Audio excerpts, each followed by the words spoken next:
மகாலய பட்சத்தில் நாம் கொடுக்கக்கூடியதான இதெல்லாம் என்றைக்காக இருந்தாலும் வாங்கிக்கிறா.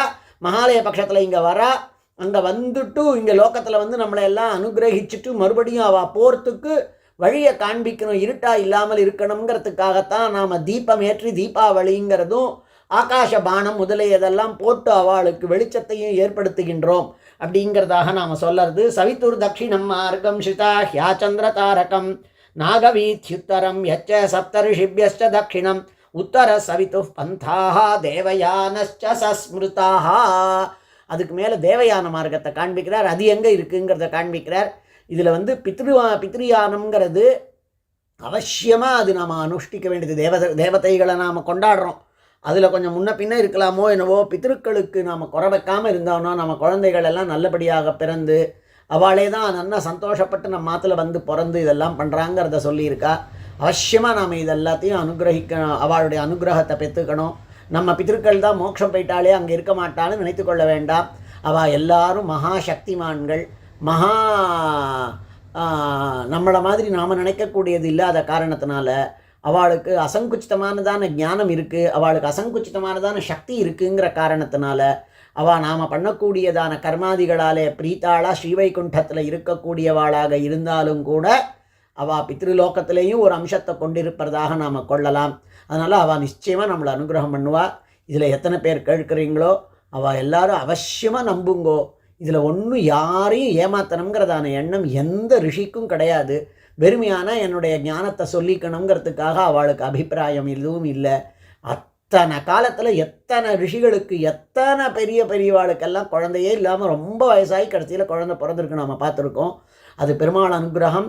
அந்த பெருமாளுடைய அனுகிரகம் அந்த அந்த அந்த பித்திருக்களினுடையதான மனசில் போய் டே உங்காத்தில் போய் பிறந்துடுறா அப்படின்னு பெருமாள் அவளை தள்ளி நம்ம மாத்தில் பிறக்க வைக்கிறான்.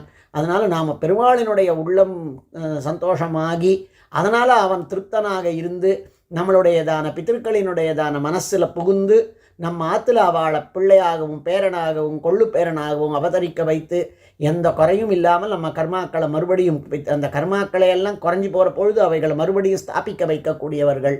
நாமளும் எத்தனையோ இடங்களில் பார்த்துருக்கோம். அப்பா ஒரு மாதிரி இருப்பார், தாத்தா ஒரு மாதிரி இருப்பார், அவளுக்கு ரொம்ப அற்புதமானதான ஒரு பிள்ளை வந்து பிறந்திருக்கும். அது வேதாத்தியனம் பண்ணி கர்மாக்களை எல்லாம் பண்ணால் அது ஒரு 2-3 வம்சத்துக்கு அது ஓடுறது. அதுக்கப்புறமா இது போகிறது. அதுக்கப்புறமா தாத்தாவே மறுபடியும் வந்து பிறந்திருக்கார் அப்படிங்கிற மாதிரி கொஞ்ச நாள் கழித்து ஒரு நல்ல பையன் அங்கே பிறக்கிறத நம்ம பார்க்குறோம். இதெல்லாம் நாம் லோக்கத்தில் வெறுமை யாரையும் ஏமாத்துறதுக்காக சொல்லப்பட்டிருக்கக்கூடியதான விஷயம் இல்லை. வெளியில் யார் எப்படிப்பட்டவர்களாக என்ன நிந்தனை பண்ணி கொண்டிருந்தாலும் பராசர மகரிஷி நமக்கு அனுகிரகித்திருக்கிறார். நல்ல விஷயம் தெரிஞ்சதான இந்த விஷயங்களையெல்லாம் மைத்ரேய மகரிஷிக்கு காண்பிக்கிறார். அதையெல்லாம் எடுத்து ரெக்கார்ட் பண்ணி நம்மளுக்கு சொல்லணுமானா அவளுக்கு பொய்ய சொல்லக்கூடியதான எண்ணம் அவளுக்கு கிடையாது. பிரதரணம் பண்ணணும் ஏமாத்தணுங்கிறதான எண்ணம் அவளுக்கு கிடையாது. அதனால் ஸ்ரத்தாளுக்களாக இருப்போம்.